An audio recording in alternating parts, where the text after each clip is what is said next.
സൺഡേയ്സിലാണ് നമുക്ക് കുറച്ച് ടൈമൊക്കെ ഫ്രീ ആയിട്ട് കിട്ടാറുള്ളത്. അപ്പോൾ ഞാൻ കണ്ടുവച്ചൊരു പ്ലാന്റ് കളക്ട് ചെയ്യാനായിട്ട് വന്നതാണ്. ഒരു പ്ലാൻ ഹണ്ടിങ് ഡേ എന്നൊക്കെ പറയാം. അപ്പോൾ നമ്മൾ ഒരു അലോക്കേഷ്യ പ്ലാന്റാണ് കണ്ടുവച്ചത്. ഇതിൻ്റെ ബേബി പ്ലാന്റും മദർ പ്ലാന്റും ഇതിൻ്റെ അടുത്തായിട്ട് തന്നെ നിൽപ്പുണ്ടായിരുന്നേ. അപ്പോൾ ഇതിൻ്റെ സ്റ്റെം ആണെങ്കിലും ലീഫ് ആണെങ്കിലും ഒക്കെ കാണാൻ നല്ല ഭംഗിയുണ്ടായിരുന്നു. അപ്പോൾ ഞാനത് അവിടെ നിന്ന് കളക്ട് ചെയ്തേ. പ്ലാന്റ് കളക്ട് ചെയ്യുമ്പോൾ ഇപ്പോൾ നല്ല പൊടിമഴയൊക്കെയുള്ളൊരു ടൈമായിരുന്നു. അങ്ങനെ നമ്മളത് കളക്ട് ചെയ്ത് വീട്ടിൽ കൊണ്ടുവന്നിട്ടുണ്ടായിരുന്നേ. വീട്ടിൽ കൊണ്ടുവന്നിട്ട് നമ്മളിത് എങ്ങനെ പ്ലാന്റ് ചെയ്യണം, അതുപോലെ ഞാനൊരു ട്രോപ്പിക്കൽ ഗാർഡൻ സെറ്റ് ചെയ്യുന്നുണ്ട്. അപ്പോൾ ആ ഗാർഡനിൽ വെക്കാനൊക്കെ ആയിട്ട് ഈ ഒരു അലോക്കേഷ്യ പ്ലാന്റ് നല്ലതാണെന്ന് എനിക്ക് തോന്നി. അപ്പോൾ ഇപ്പോൾ തൽക്കാലം നമുക്കിതൊന്ന് പോട്ട് ചെയ്ത് വെക്കണം.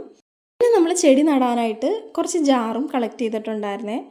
അത് ഈ ഒരു ടൈപ്പ് ജാറായിരുന്നു. അപ്പോൾ ഇതിൻ്റെ മോൾ ഭാഗം കട്ട് ചെയ്തിട്ട് ചെടികളൊക്കെ നട്ടു വെക്കാൻ നല്ലതാണ്. ഇതെന്തോ സോപ്പ് ഓയിലോ അങ്ങനെ എന്തോ വാങ്ങിച്ചതിൻ്റെ ഒരു ജാറാണ്. പിന്നെ നമുക്ക് പ്ലാന്റുകളൊക്കെ നല്ല ഹാപ്പി ആൻഡ് ഹെൽത്തി ആയിട്ട് നിൽക്കുന്നുണ്ടായിരുന്നേ ഗാർഡനിൽ.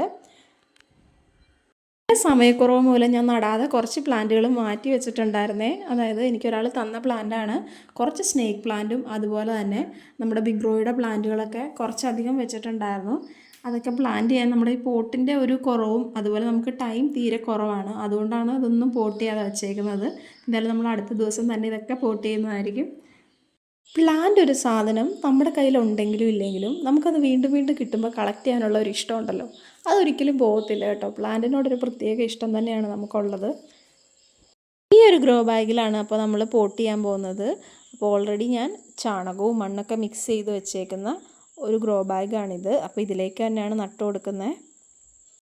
ട്രോപ്പിക്കൽ ഗാർഡൻ സെറ്റ് ചെയ്യുമ്പോൾ നമുക്കൊരു മെയിൻ പ്ലാന്റായിട്ട് വെക്കാൻ പറ്റിയ ഒരു അടിപൊളി അലോക്കേഷ്യ പ്ലാന്റ്, അതാണ് ഇന്നത്തെ എൻ്റെ കളക്ഷനിലുള്ളത്. അപ്പോൾ നമ്മൾ ഈ ഒരു ഗ്രോ ബാഗിലേക്ക് നട്ടു കൊടുക്കുകയാണ്. വെൽ റൂട്ടഡ് ആയിട്ടുള്ള നല്ലൊരു അടിപൊളി പ്ലാന്റ് കൂടിയായിരുന്നു. അപ്പോൾ റൂട്ടൊക്കെ പൊട്ടിപ്പോവാതെ ഞാൻ നല്ല സേഫായിട്ടാണ് അതിനെ ഇളക്കിയെടുത്തത്. മണ്ണൊക്കെ നമ്മൾ നല്ല രീതിയിൽ ഇട്ട് കൊടുത്തിട്ടുണ്ടായിരുന്നു.